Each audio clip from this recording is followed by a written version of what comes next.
finalement, depuis 2005, la France, puis les Pays-Bas, ensuite la Grèce, chaque fois qu'on pose la question au peuple de savoir s'il accepte ce qui est proposé par l'Europe, la réponse est non.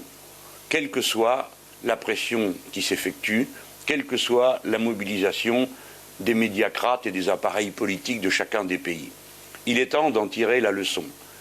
Car s'il est évident que nous sommes dans une situation d'échec de l'Union européenne, il n'est pas moins évident que cette situation comporte de nombreux dangers qu'il faut juguler, notamment celui du nationalisme et de l'opposition des peuples entre eux, car c'est au fond ce que l'Europe aura le mieux provoqué entre les pays membres de l'Union européenne. Dès lors, il faut bien comprendre ce qui se passe et y réfléchir avec soin. Le refus des peuples n'est pas le refus de la paix, n'est pas le refus de l'union et de la bonne entente. C'est le refus d'une Europe des privilégiés, c'est le refus de l'Europe des faces de pierre de la Commission européenne. C'est le refus des troïkas et autres proconsuls qui viennent dans chaque pays organiser le pillage lorsque la Commission l'a décidé, et ainsi de suite.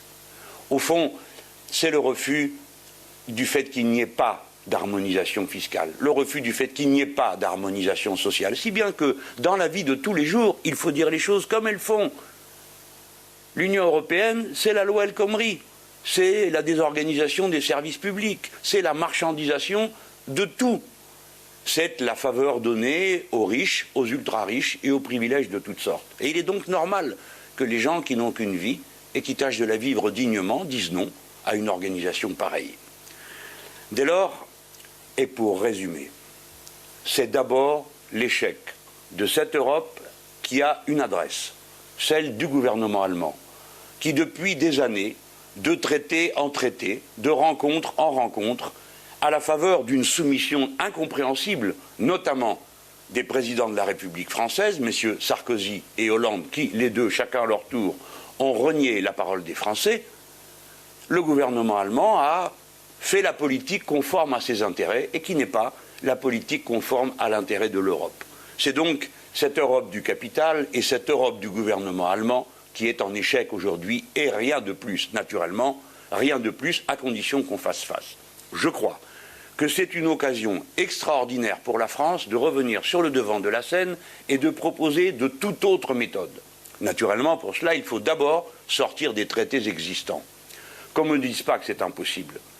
Je sais et j'ai alerté sur le fait que les 5 présidents européens, celui de la Banque centrale, celui de la Commission, celui du Parlement européen, celui de l'Eurogroupe, sont en train de préparer un nouveau traité européen.